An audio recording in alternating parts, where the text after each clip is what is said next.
أعوذ بالله من الشيطان الرجيم بسم الله الرحمن الرحيم يا يحيى خذ الكتاب بقوة وآتيناه الحكم صبيا وحنانا من لدنا وزكاة وكان تقيا وبرا بوالديه ولم يكن جبارا عصيا وسلام عليه يوم ولد ويوم يموت ويوم يبعث حيا.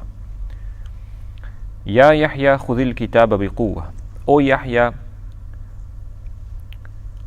grasp the book with resolve. وآتيناه الحكم صبيا, and we granted him wisdom as a child. وحنانا من لدنا وزكاة, and compassion from us and purity. وكان تقيا, and he was pious, God-fearing. وبرا بوالديه, and dutiful to his parents.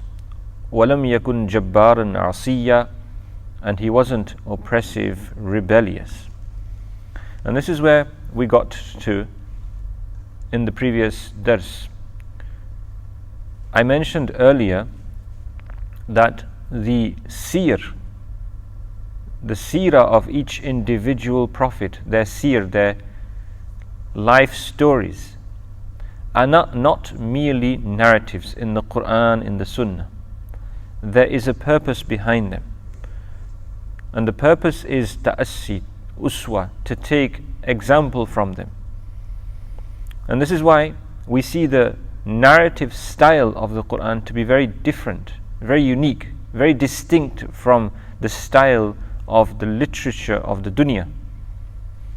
Hence, if we look at any part of the Quran which is going through a narrative, a sequence of events, it completely omits superfluous, extra, unnecessary information and detail.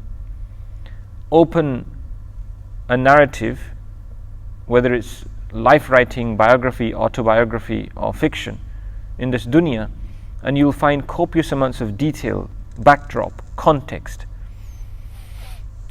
And open the Quran and you'll find that a narrative jumps from one particular event to another, completely ignoring the detail of the road and the travel, except where that's necessary and it's of benefit. It doesn't go into detail for the sake of it. The Quran describes Surah Yusuf as Ahsanul Qasas, the best narrative. And it has all the themes of the best narratives, all in one. Love and separation, jealousy and opposition, plotting and planning, traveling and seduction, being put into jail and then rising above up the echelons of power and ending up on the throne, and then vindication at the end. All of the themes of any powerful narrative, personal and poignant, are found in Surah Yusuf. And yet we find in the narrative we jump rapidly from scene to scene, and the superfluous detail isn't mentioned at all. So here too, what is the purpose? The purpose is that we take guidance from the Anbiya alayhimus salatu wassalam. And so here we find a key. وَبَرًّا بِوَالِدَيْهِ. Remember at the start we talked about in the tafsir of Bismillah, Al-Qur'anu yufassiru ba'duhu ba'da. The Quran explains itself. You read one part and it's an explanation for another. And often those parts are put together. So one word is an explanation from the word previous to it. One ayah, the ayah previous to it. So here too we find the same kind of scenario where it's as though, we're reading the Quran and we're saying, وَبَرًّا بِوَالِدَيْهِ, Yahya alayhi salam was dutiful to his parents, and we're asking the question, how? And the Quran says, وَلَمْ يَكُنْ, and he wasn't jabbaran, arrogant, asiya, rebellious, disobedient. So we find the key and the clue in the same verse. Being dutiful to your parents relies on an absence of these two negative qualities. One is arrogance and the other is disobedience. And there is a fine line, there's a limit in each one in terms of, okay, what does being humble mean before your parents? What is expected of us? And to what degree should we be obedient? And where should we be obedient and where should we not be obedient? And so we can visit Surah Isra, Surah Bani Israel, when Allah talks about this subject in more detail, and Allah Ta'ala says, وَقَضَى رَبُّكَ أَلَّا تَعْبُدُوا إِلَّا إِيَّاهُ, and your Lord decreed that you worship none except Him. وَبِالْوَالِدَيْنِ إِحْسَانًا, and that you are kind to your parents. Note how both come back to back in the Quran, worshipping Allah and obedience to parents. So Allah's right that we worship Him and Him alone is mentioned first, and then after that, from the whole of Allah's creation, the very first to be mentioned are the parents. And so Allah says, وَبِالْوَالِدَيْنِ إِحْسَانًا, and then Allah Ta'ala puts a scene before us. إِمَّا يَبْلُغَنَّ عِنْدَكَ الْكِبَرَ أَحَدُهُمَا أَوْ كِلَاهُمَا, if one or both of them reach old age with you, you're with them, they're with you, you have this opportunity, they are elderly now, one of them or both of them, and you have the opportunity to spend time with them, فَلَا تَقُلْ لَهُمَا أُفْ, then don't say so much as uff to them. The ulama say that this is a 2-letter word, there's a tashdid on the fa, it's a very brief word, it's a very, very small expression. You say uff in Arabic and similar sounds in other languages, it's an expression of disapproval. And they say that if there had been a shorter and a weaker word to express disapproval, it would have been used in the Quran. So you're not meant to express disapproval in front of your parents. فَلَا تَقُلْ لَهُمَا أُفْ وَلَا تَنْهَرْهُمَا, let alone وَلَا تَنْهَرْهُمَا, let alone scolding them. وَلَا تَنْهَرْهُمَا means don't scold them, and don't scold them. So don't say uff and don't scold them. فَلَا تَقُلْ لَهُمَا أُفْ وَلَا تَنْهَرْهُمَا وَقُلْ لَهُمَا قَوْلًا كَرِيمًا, and say to them a noble word. Kareem in Arabic is a difficult word to translate. It has them into other languages because it has multiple layers. The word karam and kareem, ikram and takreem, all from the same root. The word kareem means generous.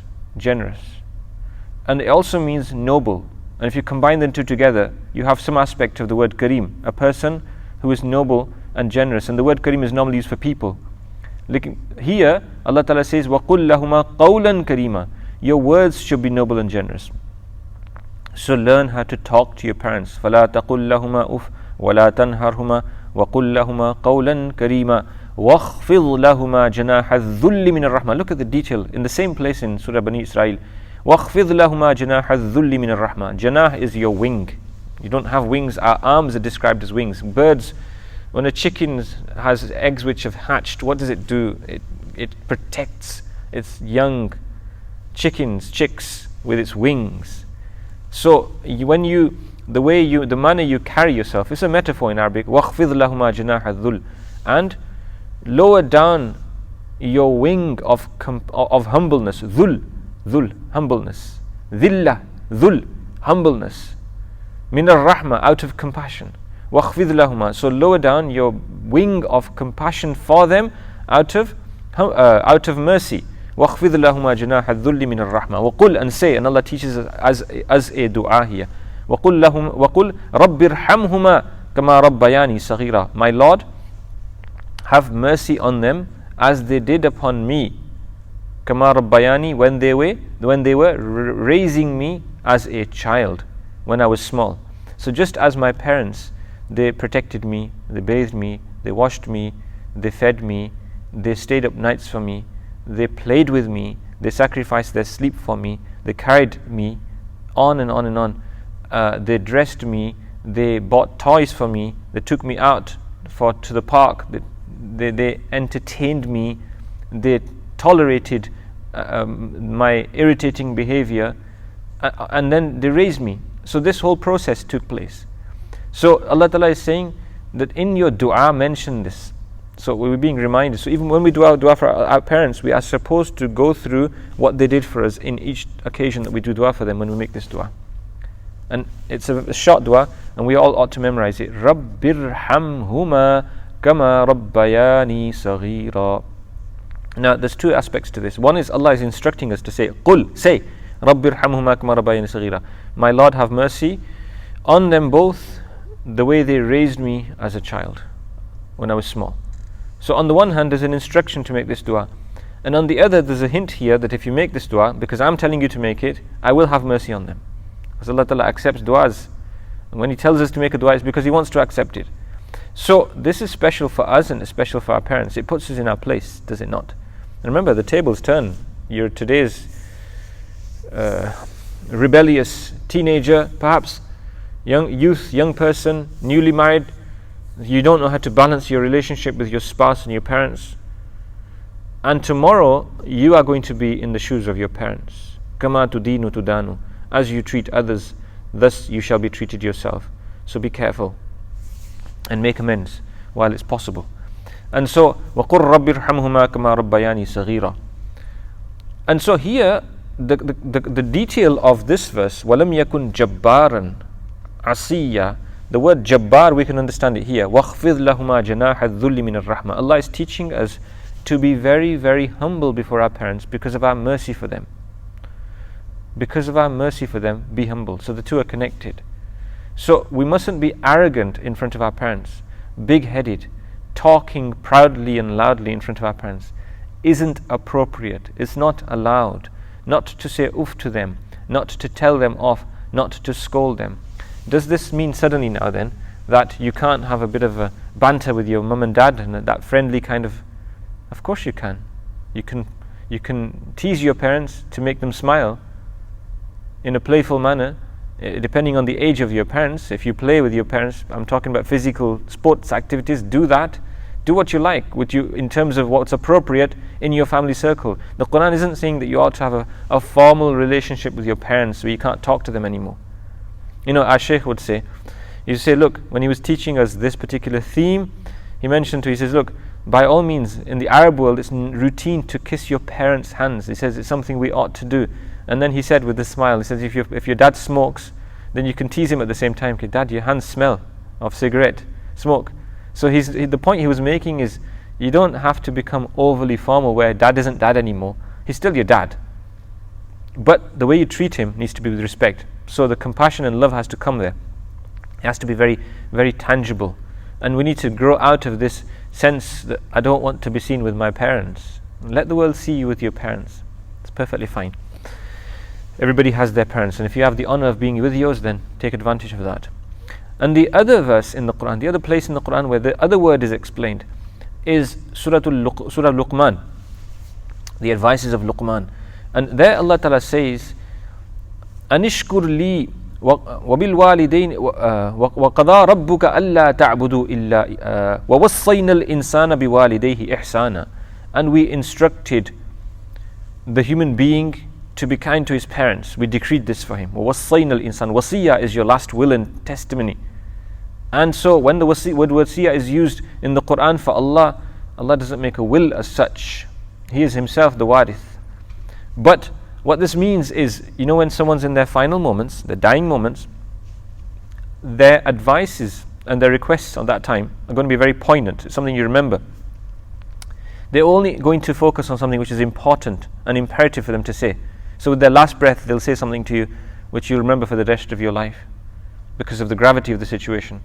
It's the ta'qeed, it's the emphasis which is implied here. So when Allah uses the word wasiyah, it's because it's emphatic. It must be done. The order must be fulfilled. And the plural, His Majesty, Allah Azza wa Jal, وَوَصَّيْنَا, we, the plurality is for majesty, for greatness, not because there's more than one. وَوَصَّيْنَا الْإِنسَانَ بِوَالِدَيْهِ, and we decreed for the human being to be kind to his parents. And now here, إِمَّا يَبْلُغَنَّ عِنْدَكَ الْكِبَرَ أَحَدُهُمَا أَوْ كِلَاهُمَا وَوَصَّيْنَا الْإِنسَانَ بِوَالِدَيْهِ إِحْسَانًا. Let me see.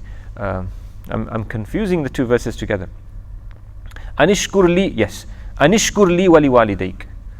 To be grateful to me and to your parents. This is it. So the word shukr here occurs. Anishkur li wali walidaik. To be grateful to me and your parents. Now remember, in Surah Bani Israel, I was quoting the verse and I was mentioning back to back, Allah mentions His own rights and ibadah and service to parents together. Here too, Allah is using the word shukr, and He's including Himself and parents. He's saying, do my shukr as your creator, and do shukr of your parents as your parents. And see, the Mufassirin mention here, Allah Azza wa Jal is the actual creator. Allah Ta'ala created us. But our parents are the physical means of our coming into existence. Anishkur li wali walidayk. Ilayya al-masir. To me is your return. Ultimately, you're going to return to me. And then Allah Ta'ala says, وَإِن جَاهَدَاكَ عَلَىٰ أَن تُشْرِكَ بِمَا لَيْسَ لَكَ بِهِ عِلْمٍ. And if they try to force you, that you associate, you do shirk, you associate partners with me of which you have no knowledge. Meaning shirk is something which is invented. You can't have no side knowledge for any partner of Allah. مَا لَيْسَ لَكَ بِهِ عِلْمٍ فَلَا تُطِعْهُمَا. Then don't obey them. فَلَا تُطِعْهُمَا وَصَاحِبْهُمَا فِي الدُّنْيَا مَعْرُوفًا. And treat them and be there in their company in the dunya with kindness. فَلَا تُطِعْهُمَا وَصَاحِبْهُمَا فِي الدُّنْيَا مَعْرُوفًا وَاتَّبِعْ سَبِيلَ مَنْ أَنَابَ إِلَيْهِ. And follow the path of the one who turns to me. ثُمَّ إِلَيَّ مَرْجِعُكُمْ فَأَحْكُمَ بَيْنَكُمْ فِيمَا كُنْتُمْ فِيهِ تَخْتَلِفُونَ. So basically, Allah Ta'ala is saying, in the dunya, treat them nicely. And that's the tafseer of the second part. Jabbaran Asiyya. Disobedience. What are the limitations of obedience and disobedience? And this is clarified in the hadith as well. لا طاعة لمخلوق في معصية الخالق. There's no obedience for the creation in the disobedience of the creator. So whoever it may be, if your parents are asking you to do something which is illegal, which is haram, you don't do it just because your parents said. But at the same time, the Quran is giving us that fine balance. وَصَاحِبُهُمَا فِي الدُّنْيَا مَعْرُوفًا. So treat them nicely in the dunya and be good company for them. And وَاتَّبِعْ سَبِيلَ مَنْ أَنَابَ إِلَيْهِ. Turn to the one who turns to me. Follow the one who turns to me. So here we have the other aspect. What if your parents are not pious? And if your parents are not practicing? And if your parents want you to do things which are not permissible? If they're asking you to take up a source of income which isn't halal, don't take it up. But still be kind to them. If they want you to miss your prayer for their convenience, then don't miss the prayer for their convenience. And so on and so forth. There's lots of examples. Many young men, they're not in a position to grow a beard they feel because of their parents. Well, it's your choice, not theirs. And they don't have the authority to make you do something which is haram. And in today's world, in which it's become fashionable, the old excuse that, oh, you won't get a job. Just a load of nonsense, isn't it? Not to get a job because you have facial hair. Subhanallah. Or if a sister, her parents are trying to prevent her from doing hijab, they don't have that authority. Not as a husband. So these are situations which we need to recognize. So parents, so obedience to parents is when it's something which is permissible. But if we can't agree with everything our parents ask us to do because it's technically wrong, it doesn't mean we mistreat our parents or neglect them or abandon them or scold them. That's what's wrong. And that's the point here. That fine balance has to be established. Time? 18 minutes. So coming back to Yahya alayhi salatu wasalam. وَبَرًّا بِوَالِدَيْهِ. And he was dutiful to his parents. وَلَمْ يَكُنْ جَبَّارًا عَصِيًّا. And he wasn't arrogant and he wasn't rebellious and disobedient. Now, his parents were Zakaria alayhi salam, a Nabi of Allah. So he was from Banu Israel, a family of prophets. So his father was the elderly Zakaria alayhi salatu wasalam. So we find this example in Yahya alayhi salam of obedience to parents.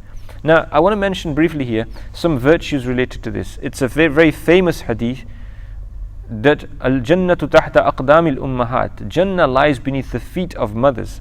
But it's true. Now, this doesn't mean physically, it means it's in their service. And you know, if something is under someone's feet, the point here is it's about humbleness. So being humble before your mums is necessary for boys and girls, for men and women, to be humble before your mum.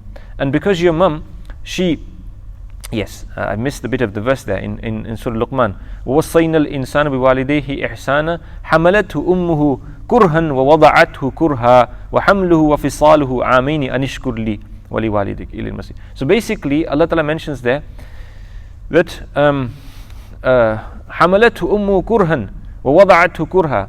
His mother bore him, meaning when she was pregnant, with difficulty. وَوَضَعَتْهُ كُرْهًا. And she gave birth to him with difficulty. وَحَمْلُهُ وَفِصَالُهُ فِي عَامَيْنِ. And her carrying him and her weaning of him was in 2 years.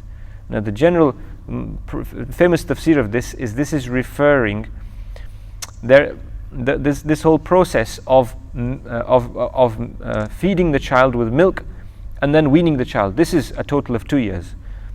Although this can be understood in another sense. This section of this may be including the pregnancy here and then the time after, because all children don't necessarily drink milk for that full amount of time, mother's milk. But the point is, there is a stage where she's carrying the child inside her abdomen and she's suffering back pain and she's suffering morning sickness and all the other symptoms of pregnancy, and she's tolerating this, and this is a consequence of the child inside who's growing and then kicking. And so there's this service of the mother to every human being. And then the pain, which is mentioned later in Surah Maryam as well, when Isa alayhi salatu wasalam is born, the pain, makhab, the pain of labor and the pain of delivery, when the woman goes into her contractions and then she delivers the child, there are no words that can describe the sacrifice that a mother makes for every child that is born into this dunya. And then the next stage where the mother is carrying the child, and this is why the Prophet ﷺ instructed 3 times over the service of the mother, and then on the 4th occasion he said the father. He mentioned the father because the mother has done so much more in terms of bearing the child, the labor and the delivery and then the feeding of the child, and then the father participates in a greater way after the birth of the child and the service of the father. And here the Prophet ﷺ said, رِضَى الرَّبْ فِي رِضَى الْوَالِدِ وَسَخَةُ الرَّبْ فِي سَخَةِ الْوَالِدِ أو كما قال عليه الصلاة والسلام, that the pleasure of Allah is in the pleasure of the father, and the displeasure of Allah is in the displeasure of the father. And the father has been described as the door of Jannah. You wish to, you can destroy it. You wish to, you can use it essentially to step into Jannah. A word of caution here though. Sometimes what parents do, and we've already said young people are not in a position to scold their parents, so this advice is not for young people to sort of repel their parents with, to turn on to their parents. Parents sometimes use these types of verses of the Quran and these ahadith in order to pressure their children just for their own advantage. And what I'm talking about here is a double standard where you want your children to serve you because you want them to serve you where it suits you, and it's not for the sake of Allah Ta'ala. So you're not interested in your children becoming pious and God-fearing. You're only interested in them doing as you say. And so you use these verses as to pressure them, to make them feel guilty so that they do as you say when you want them to. So you're not interested in their halal or haram relationships. You're not interested in getting them married in time. You're not interested in raising them properly. You're not interested in whether they perform their 5 times daily prayer or they perform a prayer at all. It's not your concern. But you are interested when you want them to do something for your convenience, and so you use it because you want to use them. You want their whole life to be spent in your family business, and they want to move on in life, and you don't have the space inside you to allow them to move on. So you say you're going to be sinful and you're going to be condemned to hell because you don't do as I say, because you're rebelling. Subhanallah. It's not a very compassionate position to be in for your children, is it? To pressure them just for your own convenience. And so many of the family problems are of our own making in our communities, unfortunately. So this is a word of caution. So let's understand the context of this. So basically, back to this point then, the service of the parents. So وَلَمْ يَكُنْ جَبَّارًا عَصِيًّا, Yahya alayhi salatu wassalam was not arrogant, and he wasn't rebellious, and for us too, we can earn Jannah in the service of our parents. In the famous hadith in which the Prophet was rising onto the mimbar, on the 3rd step he said Ameen to the dua of Jibreel when he made dua against the person who finds one or both of his parents in their old age and is not able to earn Jannah through their service. So this includes everything. It includes being a good companion, وَصَاحِبُهُمَا فِي الدُّنْيَا مَعْرُوفًا, which means talking to them. It means sitting with them, spending time with them, doing their chores for them, doing their errands for them, taking them to their appointments, taking time off work to do this, getting their groceries for them, giving them a lift, on and on, all of these types of things. Now this can happen whether you live under the same roof or you don't. You can visit them, lockdown aside, in ordinary circumstances. You can visit them, you can order the delivery of their groceries. But I'm talking about both levels. It's not just about physical service, it's about being there for them as human beings, talking to them, interacting with them, and just swallowing, taking on the chin their grumpiness, and anything inappropriate which comes from them. Just forgiving them, allowing that to happen, because your existence is because of them. So their favor upon you is going to be greater than anything that you may not approve of. So you put the approval aside and just humble yourself, bite the bullet. وَلَمْ يَكُنْ جَبَّارًا عَصِيًّا. So this is an important part of our deen, next to our worship and ibadah. Okay, and then وَسَلَامٌ عَلَيْهِ, to conclude on this section, وَسَلَامٌ عَلَيْهِ يَوْمَ وُلِدَ وَيَوْمَ يَمُوتُ وَيَوْمَ يُبْعَثُ حَيًّا. And salam upon him the day he was born, Yahya alayhi salam, and the day he will die, and the day he will be resurrected alive. Subhanallah. So salam upon him the day he was born. Now the Mufassirin mentioned that these are 3 moments of intense concern and gravity. Think about this.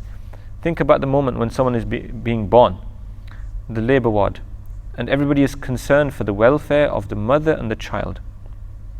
Both are in a state of danger. Anything could happen. Things could go either way for the mother and for the child. So to be born safely into the dunya, and then after that, what does shaitan do? What does Iblis do? Every child that cries, it's mentioned in hadith, shaitan causes the child to cry. But the Anbiya are protected. Isa alayhi salam was protected, Yahya alayhi salam was protected, and this is the point.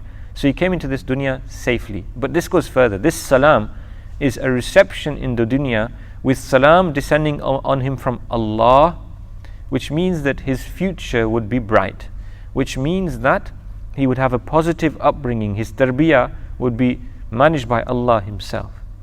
On this point, by the way, the word salam is Allah's name as well, Ya Salamu Ya Salam, and it may be an appropriate wazifa and wird when a woman goes into labor for the safe delivery of the child. And وَيَوْمَ يَمُوتُ, the day he will die.